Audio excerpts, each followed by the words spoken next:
verdaderamente inmersos en un proceso de reflexión, de análisis, de formación de la militancia.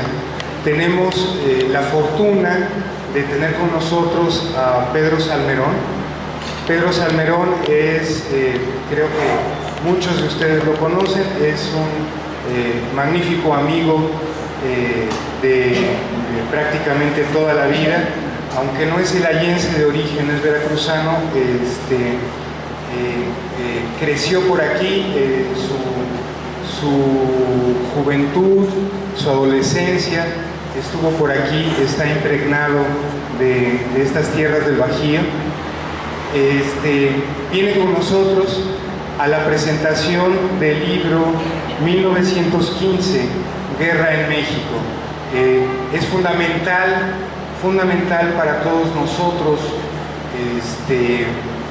pues es un proceso que se lleva a cabo en esta guerra fratricida durante la Revolución Mexicana, durante la Guerra Civil en México, que vivió esta zona del país. Pedro Salmerón es doctor en Historia, tiene a su haber varios libros. Este es el último que tiene. Bienvenidos. Y bueno, como la mayor parte de ustedes es un luchador social, de mucho tiempo, es también, como la mayor parte de ustedes, miembro fundador de nuestra organización, del Movimiento de Regeneración Nacional. Y bueno, pues agradecemos muchísimo la presencia de Pedro, la luz que nos pueda compartir, transmitir. Y pues bienvenido, Pedro, muchas gracias. El compañero Fidel quiere hacer... Sí, gracias a todos los asistentes por venir a esta segunda presentación que tenemos por parte de Morena Bravo y Pedro, que nos vuelve a acompañar, ahora trayéndonos su nuevo libro 1915. La importancia de estos espacios que se empiecen a abrir es la misma concientización de la militancia y de la gente que quiere aprender un poquito qué está haciendo Morena como movimiento y no como partido político, porque si bien Pedro ha participado en unos espacios que se iniciaron a abrir hace algunos años en el Distrito Federal, llamado Buzón Ciudadano. En Buzón Ciudadano, además de Pedro, han colaborado personajes también de la militancia como Díaz Polanco o el mismo caricaturista El Fisgón, periodista que hace mucha crítica a las cuestiones de gobierno. Y es importante que la gente se empiece a concientizar y empiece a participar en este tipo de eventos. Además de que seguimos invitando a la militancia joven, ya que se plantea que trabajemos en la sociedad para tener buenos cuadros en un futuro y estén conscientes de lo que se está luchando en estos tiempos, no solo en México, sino alrededor del mundo. Sin más por el momento, los dejo con Pedro Salmerón.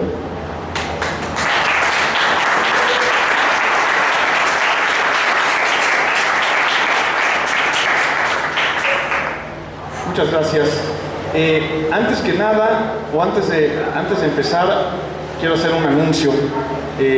Un querido compañero, amigo de hace 25 años, como casi todos los amigos que tengo en Celaya, pues yo me fui hace 20 años a Celaya, todos los amigos que tengo son de hace 25.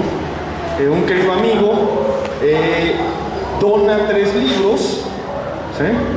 Entonces, los vamos a rifar al final. Los que quieran un libro, paso esta lista, se apuntan con un número y al final los rifamos, ¿no? Los que ya lo tengan o no lo quieran leer, no se apunten. No es cierto. Entonces lo paso acá para que empiecen, para que mientras platicamos se van apuntando y al final, ¿sí? O si quieren más, para regalarlo también, ¿sí, verdad? Bueno. Más que hablar del libro del que hablamos bastante el jueves, y algunos de ustedes estaban, bueno, sí hablaremos un poco del libro, eso. Yo quería recordar en este momento y en este contexto un par de cosas, ¿sí? Primero, este 2015 es el primer ensayo en la lucha electoral de Morena. ¿Qué es lo que estamos haciendo muchos de nosotros? Algunos, y nos va a costar menos trabajo, o les va a costar, aprender a hacer campaña, y aprender a hacer campaña diferente, porque muchos de los militantes, sobre todo los jóvenes, nunca habían tenido este tipo de trabajo. Los otros tenemos que reaprender. ¿Por qué? Porque mal que bien muchos de nosotros nos vamos metiendo en el pragmatismo político, y entonces nos angustiamos porque no hay dinero, creemos que la campaña es dinero, nos angustia tener que hacer campaña contra los que reparten despensas y regalan cosas, nos angustia ver los spots, y tenemos que reaprender a hacer un tipo de campaña diferente. Y en ese sentido, lo importante es señalar y recordar que lo electoral por sí solo no sirve absolutamente para nada, ¿sí? Aún suponiendo que ganemos las elecciones, si no hay una organización sólida abajo, nos van a hacer fraude como en 2006. Y hablo del de 2006 porque el de 2006 es un fraude probado hasta el cansancio, brutal y descarado, ¿sí? No quiero decir con eso que en 2012 no haya habido fraude, pero el fraude ejemplar, o los fraudes ejemplares, son los de 88 y 2006. Entonces, en 88 no había ni siquiera herramientas, instrumentos, ni nada para impedir el fraude. Pero en 2006 sí lo había, ¿sí? Y el fraude de 2006 nos demuestra que el triunfo electoral por sí solo no nos va a llevar a cambiar el país. ¿Por qué? Porque el triunfo electoral por sí solo, primero, está complicado que lo respeten. Y segundo, porque aunque llevemos gente honesta al Congreso, si no hay una relación directa, consistente, con una base sólida,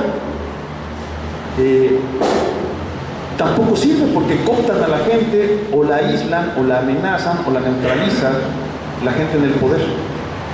En los primeros años del PRD se llevó mucha gente honesta al Congreso, y eso por sí solo no sirvió de gran cosa. Entonces, la lucha electoral es parte de una lucha mucho más amplia, que en este momento consiste para mí en construir una organización política sólida y con militantes formados. ¿Sí? Es decir, la lucha electoral nos sirve para consolidar el movimiento, para prepararnos para la siguiente, para ir extendiéndonos y para consolidar un movimiento que tenga redes, vínculos directos con todo el movimiento social. Morena no es la oposición de izquierda, ¿sí? Es la única en el espectro partidista legal que representa a la izquierda, porque el PRD hace tiempo que dejó de ser de izquierda y desde 2012 es aliado abierto, directo, descarado del poder político, y porque el PT y Movimiento Ciudadano tampoco son de izquierda. De hecho, Movimiento Ciudadano, bueno, no tiene caso hablar de eso, ¿no? Pero no es la única izquierda.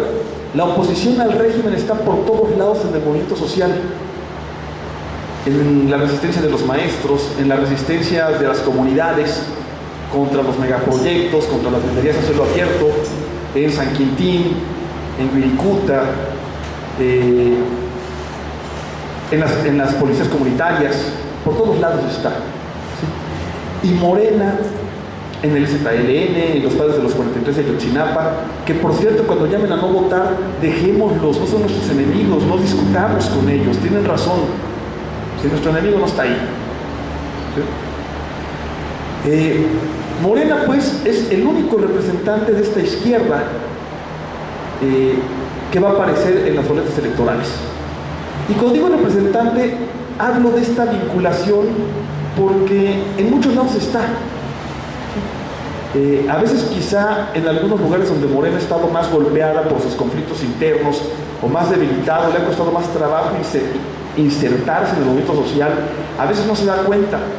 Pero acabo de ir a Oaxaca, estuve en Oaxaca en marzo, hice una gira de varios días, estuvimos en un montón de municipios, iba yo permanentemente con 3 compañeros, una compañera candidata a diputada plurinominal, que es casi seguro que va a quedar porque está en la tercera lista, en el número 3 de la lista, y es una compañera de base de la COSEI, una viejísima organización de izquierda cuyas bases se acaban de pasar, me tocó verlo colectivamente a Morena, y algunos de sus dirigentes históricos como Leopoldo de Gives. Esta compañera zapoteca, militante de base de toda la vida, pues está en el número 3, iba yo con ella, con la presidenta estatal, y con otro compañero, estuvimos en varias comunidades de 3 regiones de Oaxaca, y en todos los comités municipales de Morena en Oaxaca hay un profe de la sección 22 y hay un compañero de la APO. Es decir, no es que estemos en el movimiento, es que somos el movimiento. ¿Sí? Lo mismo me acaba de pasar ahorita del Estado de México. Estuve con algunos compañeros del Estado de México y estuve con 3 candidatos a diputados uninominales de Morena. Una de ellas es compañera militante de base del ESME y resistente contra la privatización del ESME, y el ESME es parte del movimiento independientemente de que parte de su dirigencia haya sido o sea parte del sindicalismo amarillo que en México llamamos charro. La resistencia de los trabajadores de base del ESME es parte fundamental de la defensa, ¿sí?, de los recursos estratégicos del país. Entonces, una compañera militante de base del ESME, otro compañero estudiante que está desde los 15 años en el movimiento y que ahorita tiene 22, y la otra compañera profesora de la sección 36 de la coordinadora. Es decir, nuestros 3 candidatos en esa zona del Estado de México no es que estén con el movimiento, es que son el movimiento. Si aspiramos a eso, si somos el vínculo con todo este amplísimo movimiento, ¿sí?, como nuestro compañero reciente y villanamente asesinado en Michoacán, ¿sí?, que lo era también porque era el vínculo de Morena con ese movimiento, podremos aspirar a construir el tipo de partido y el tipo de posición que queremos. Y esto es lo primero. Lo electoral es solamente parte quizá importante de la construcción de este tipo de partido, de estructura o de movimiento. Y además se acaba la semana que entra, hombre. Bueno, dentro de 2 semanas.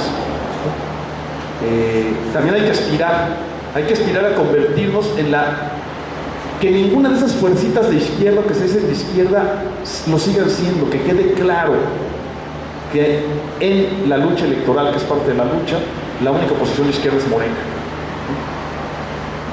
¿Qué podemos decir en la campaña? Y esta es la segunda cosa. ¿Qué hace distinto a Morena de esos partidos? De esos partidos y por supuesto y insisto, porque tiene razón Andrés Manuel cuando así lo dice, de la mafia del poder. Más allá de presentar nuestra propuesta, hay 2 cosas. Uno, y debemos insistir en eso permanentemente, es el tema de la honestidad. Dejar claro que no todos somos iguales o no todos son iguales. Y entonces presentar a nuestros candidatos. Tenemos como candidatos, en términos generales, ¿sí?, a personas de honestidad probada. ¿Cómo se prueba la honestidad? ¿Sí? No se puede probar en el aire. En derecho y en política solo se puede probar un tema como la honestidad en defensa. Es decir, el enemigo tiene que probar la deshonestidad. ¿Sí? Porque entonces dice, es deshonesto por esto, entonces yo puedo argumentar en defensa. Nuestro argumento fundamental es decir, por ejemplo, Andrés Manuel López Obrador, que lo acusan de todo, es el diablo con cuerno y cola, ¿sí?, nunca le he podido probar nada. Y no hablo de probar jurídicamente, hablo de probar que es mucho más fácil, por ejemplo, enriquecimiento inexplicable. Nosotros podemos demostrar el enriquecimiento inexplicable de José Murat Casado, de Carlos Romero Deschamps, de Arturo Montiel, de Mario Marín y por supuesto de Luis Videgaray y de Enrique Peña Nieto. ¿Sí? O sea, podemos mostrarlo. Podemos mostrar el enriquecimiento inexplicable, y hay que hacerlo, ¿sí?, de la familia Briviesca Sagún. ¿Sí? Ahí está, visible, está a la vista. Y decir a nuestros candidatos o a nuestros dirigentes, nunca han podido mostrar nada de eso. Y cada vez que han intentado hacerlo, se ha demostrado, no hay tal cosa. Entonces, sí somos distintos, y es el primer punto. Y aunque en esta primera experiencia electoral haya candidatos que no nos gusten del todo, ¿sí?, creo que también, incluso de los peorcitos, salvo alguna excepción, también podemos decir eso. A lo mejor es un mal político, es un mal compañero, pero no le han probado que utilice la política para enriquecerse.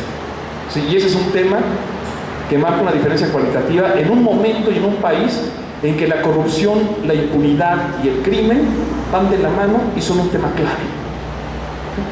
Entonces, es decir, ¿qué nos hace distinto este tema? No somos iguales. Nadie ha podido probar nada de las acusaciones que se han hecho contra Andrés Manuel y contra otros de nuestros dirigentes. Y en el caso de nuestra campaña, o de la campaña de ustedes a nivel local, presentar también, ¿sí?, ¿no?, del doctor Chaurán, de la compañera Malena, de los demás compañeros, ¿sí?, hay un contraste con los candidatos de la mafia del poder, ¿sí?, y señalar este contraste, porque este contraste es una diferencia cualitativa, y además nos obliga también a poner más atención para la próxima, ¿sí? Por ejemplo, yo puedo decir abierta y honestamente que si en lugar de estar en Celaya estuviera yo en Salamanca, yo diría, yo en Salamanca no muevo un dedo por el candidato de Morena, ¿sí? Hay algunos candidatos así. Afortunadamente en Celaya no están en esa lamentable circunstancia, ¿no? Como en casi todo el estado no lo estamos, como en casi todo el país. Segundo tema, ¿en qué es distinto Morena?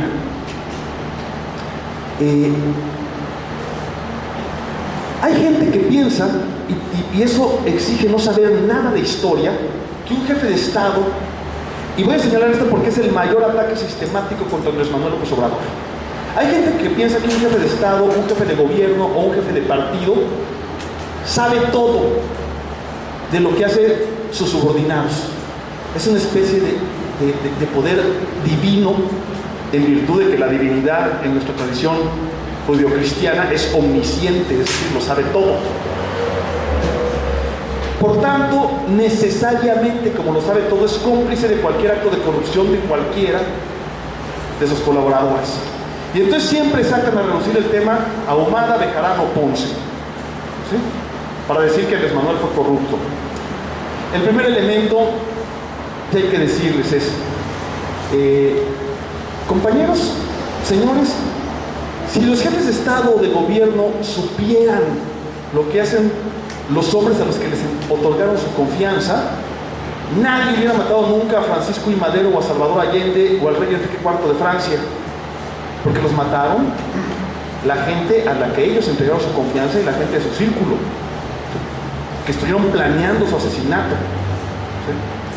El general Charles de Gaulle hubiera terminado su gobierno en el peor escándalo de corrupción de la historia moderna de Francia, y estoy hablando del mejor presidente de Francia del siglo XX, ¿sí? Stalin no hubiera llegado al poder. O sea, si los hombres de Estado, del poder, los estadistas saben de qué se está hablando, saben que están haciendo sus subordinados, no hubieran pasado esas cosas. Eso es imposible, nadie puede hacerlo. Entonces hay que decirles eso, hay que estudiar un poco de historia, de verdad. Nadie hubiera matado a Madero y Allende. Stalin no hubiera sido el dictador que fue porque no habría llegado al poder. Lenin hubiera cerrado el paso antes. De hecho, cuando empezó a darse cuenta, empezó a intentarlo, pero eran ya las últimas semanas de su vida activa. Y así por el estilo, ¿no? Entonces decirles, ¿cuál es la diferencia? La diferencia fundamental de, primero, Andrés Manuel como jefe de gobierno, y de ahí, y más importante para nosotros, de Morena, es la capacidad de reacción.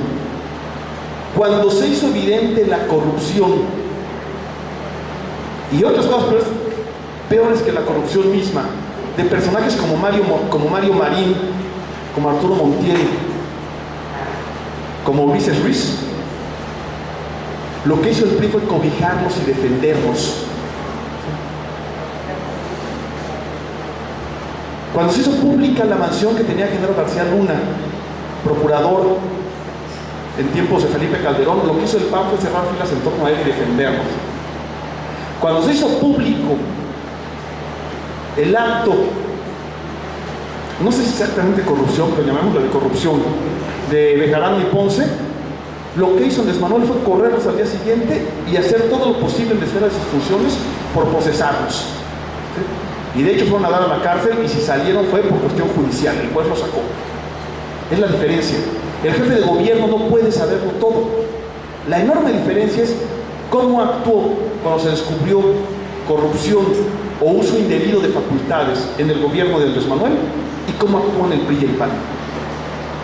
Y eso nos lleva a Morena, la capacidad que tiene Morena para responder, sobre todo en términos electorales. En términos internos somos lentos, ustedes lo saben bien, ¿no? ¿Sí? Ustedes saben bien que somos lentos. El asunto de la señora Bautista tardó 2 años en resolverse, pero se resolvió, ¿sí? Pero en términos de lo que tiene que ver con la candidatura y la ciudadanía, no lo somos. Cuando se denunció posible corrupción y colusión con el narcotráfico del precandidato de Morena a presidente municipal de Huatulco, Oaxaca, Morena atendió y resolvió. ¿Sí? Y por supuesto el sujeto no es candidato. ¿Por qué? Porque la ciudadanía, y eso es lo que pedimos, nosotros no podemos saber qué pasa con todos, pero si ustedes lo saben, díganos si nosotros actuamos, y lo hemos hecho, a diferencia del PRI y del PAN, que lo esconden, ¿sí? Que lo tapan, que lo disimulan. El caso emblemático es el de Lázaro Mazón, ¿sí? Lázaro Mazón iba a ser candidato al gobierno de Guerrero por Morena. Ocurre la tragedia de Ayotzinapa, ¿sí? Y ¿qué hacemos? Empiezan las demandas, los señalamientos que ni siquiera involucran a Mazón directamente, ni con el narco, ni con los crímenes de Abarca, pero sí la cercanía con Abarca y la protección de Abarca. Y lo que hizo Morena fue, por supuesto, no solo no postular a Mazón, sino sacarlo del partido. Lázaro Mazón en este momento es el operador de la campaña electoral del Movimiento Ciudadano en Guerrero. Está fuera de Morena. ¿Sí? Y entonces podemos hablar también de en positivo. ¿Sí? Tenemos en Guerrero un candidato cuyas propuestas son trascendentales. Sus propuestas de campaña son la libertad inmediata de todos los presos políticos en Morena. La formación de una comisión ciudadana de la verdad con representación de los padres de los 43 normalistas para resolver el tema de los 43 normalistas. La entrega a los abogados de los padres de los 43 normalistas de la Administración de Justicia en Guerrero. Esos son, en concreto, cambios trascendentales y cualitativos. Veámoslos y hablemos de ellos en cada lugar en el que estemos en campaña. Finalmente, tercer tema, la historia, y a fin de cuentas para eso venimos. La historia ha sido, desde que nace Morena, un elemento clave de la formación política en Morena. Entendemos en Morena que la formación política y la construcción de cultura política pasa por el rescate de nuestra conciencia histórica.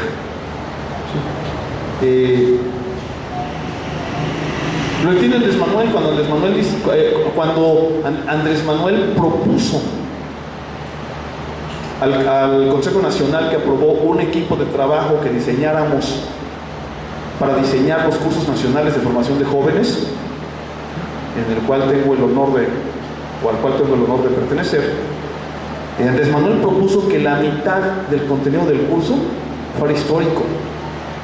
¿Por qué?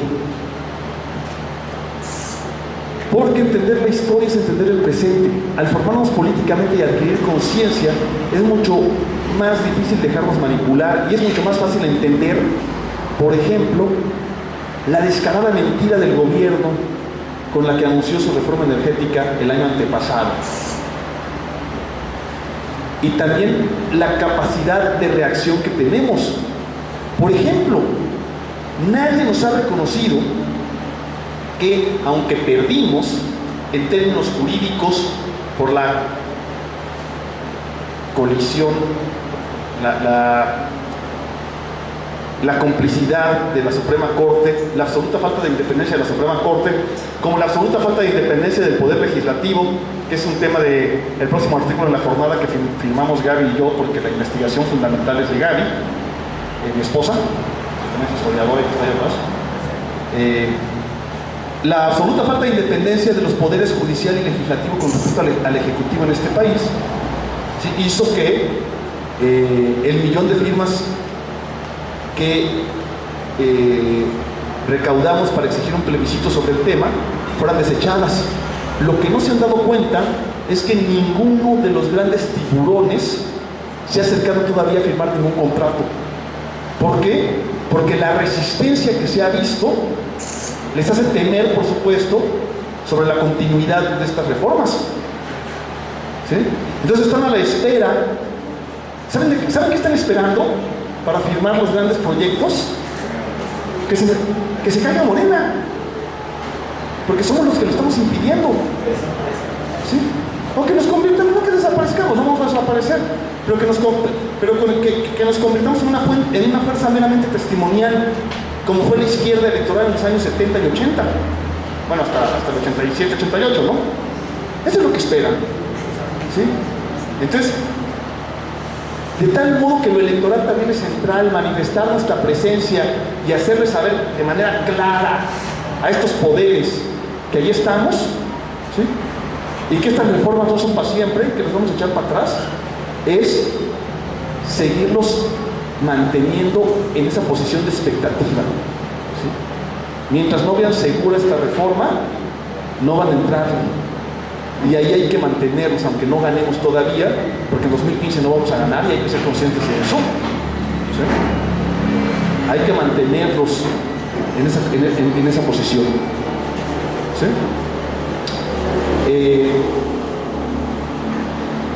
Ese es el valor de la historia. Entonces, yo como historiador ahora, y con eso termino un poco, publiqué este libro, que es un libro que explica la derrota de Villa y Zapata en la guerra de 1915. Al explicar esta derrota, después de muchos años de investigación, yo rechazo las formas anteriores en que se había explicado, que se fundamentan, muchas de ellas, en el racismo y el clasismo de los intelectuales que consideran al pueblo de México incapaz de plantearse la toma del poder, incapaz de plantearse, de desarrollar desde las filas del pueblo un proyecto de nación, y que eso nos lleva a la derrota. Yo creo que demuestro fehacientemente en este libro que eso no es cierto. Y esto nos lleva también al sentido de la formación y la discusión política, ¿sí? ¿Por qué insistimos en Morena que hay que reunirnos para discutir, para leer? ¿Sí? Porque solo la discusión permanente y fundamentada nos lleva a ir cambiando, a ir mejorando políticamente. Les decía yo el jueves, lo repito ahora, en efecto, en el verano de 1910, Pancho Villa era un peón de albañil que había sido ladrón de ganado y había sido ladrón de caminos y había hecho un montón de cosas, con escasa o nula formación política, con ninguna formación escolar, que difícilmente sabía leer y escribir. No sabemos cuándo aprendió a leer y escribir, a lo mejor en 1912 en la cárcel, a lo mejor antes, pero aprendió de adulto.